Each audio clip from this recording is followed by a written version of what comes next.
Hey, how's it going, guys? Mr. Boss for the win here, and in today's Red Dead Redemption 2 video, I'm going to be telling you guys 10 things you need to know that might save your life while playing. So we've been playing Red Dead Redemption 2 for about a week now, and I have found so many ways to get myself in trouble, to die, to do dumb things. Today, I'm going to be telling you guys about 10 things that could have easily saved me a ton of trouble.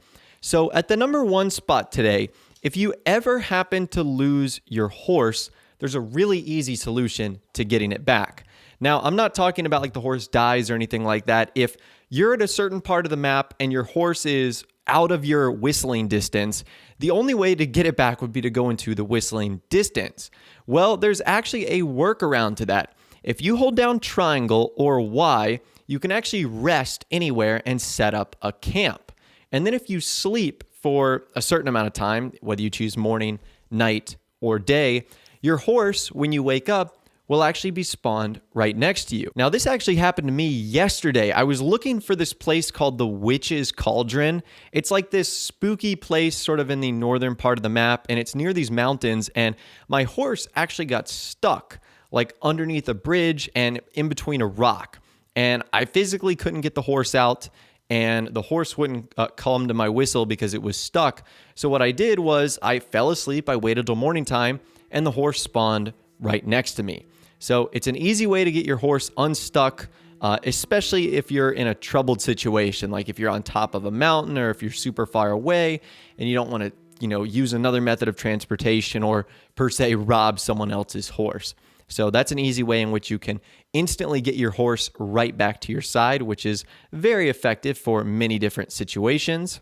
So as I'm sure you guys know, from the Gunsmith, you can purchase some equipment upgrades like bandolier, gun belt, holster, and even an offhand holster.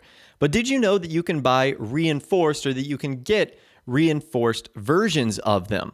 So if you get the reinforced bandolier, you will get 100% ammo capacity increase for long arm weapons. For the gun belt, you'll get 100% increase of ammo for sidearm weapons. Weapon degradation in the holster will now decrease by 20%. And offhand holster weapon degeneration rate will happen at negative 10% as well. Now, in addition to that, you can also get special upgrades to these equipments at a trapper. Like, for example, if you completed the Herbalist Challenge, rank 10, you'll be able to get the Herbalist Bandolier. Likewise, if you complete the Bandit Challenge, you'll be able to get the Bandit Bandolier. So completing challenges in-game like Explorer, Master Hunter, Horseman, and Sharpshooter, and so many more, will be able to get you special versions of the Bandolier, Gun Belt, Holster, and Offhand Holster. So that's something you want to keep in mind as well.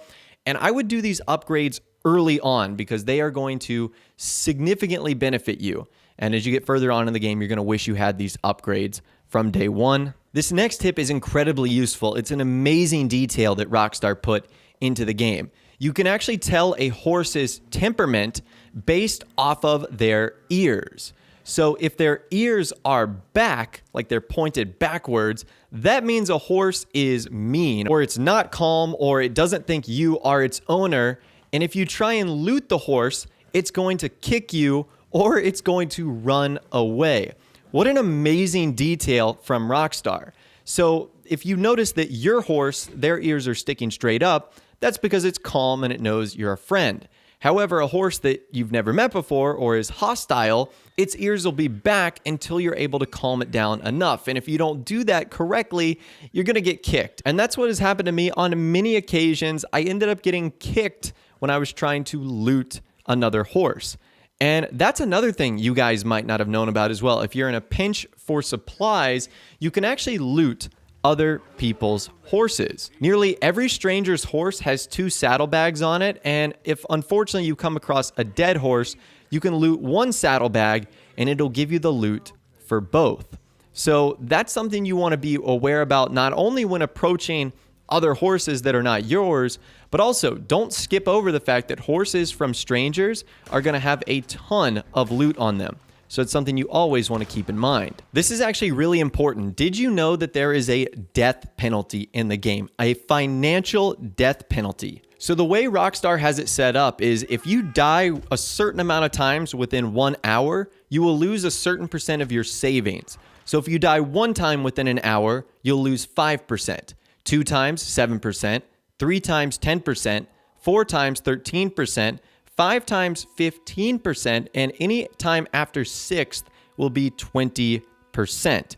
So basically what Rockstar is doing here is they're putting a penalty on how many times you can die.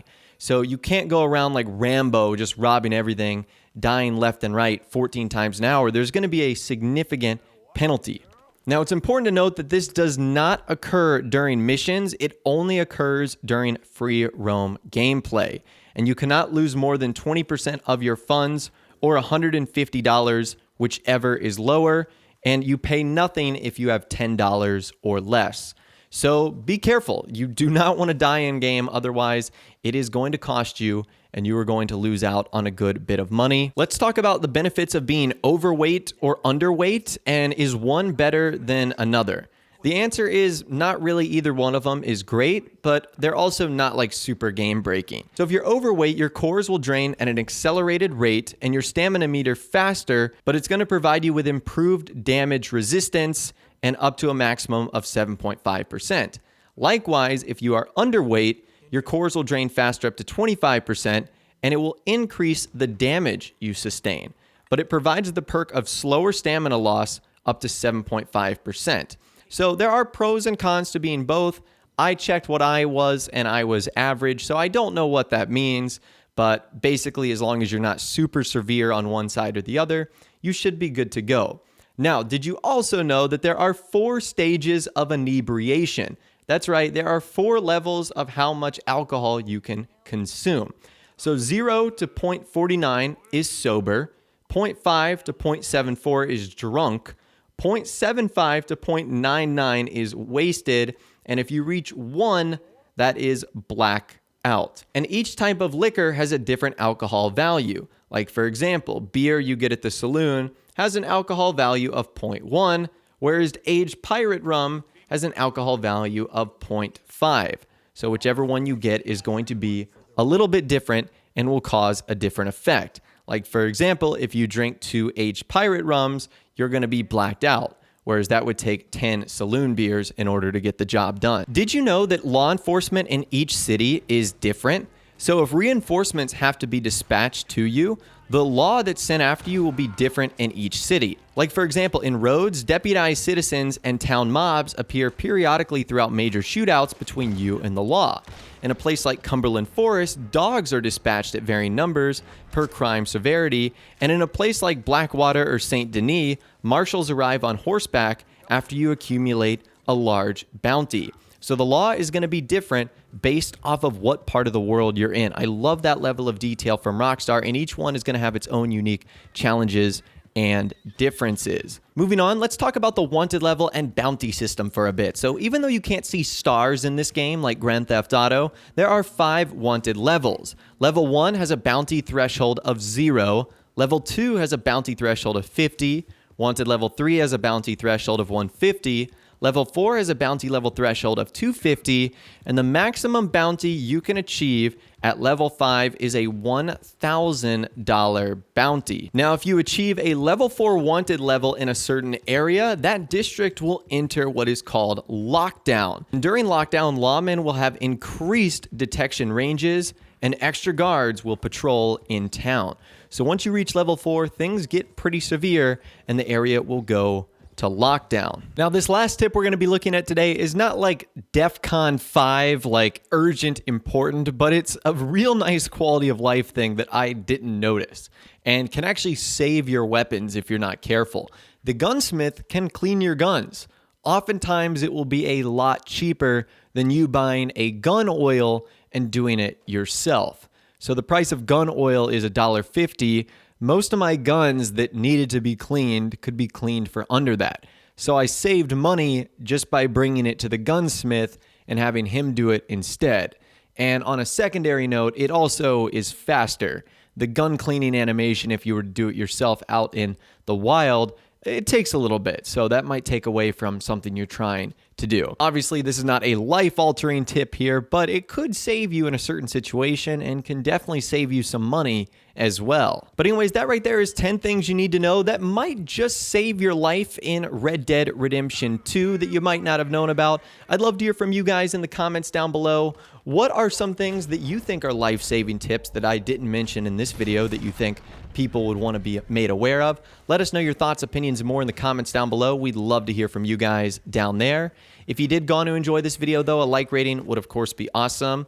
And also, subscribe to my YouTube channel if you are new or you like daily Red Dead Redemption 2 videos like this. With all the way, guys, like I said, thanks so much for watching. Take care, and I'll see you guys in the next video.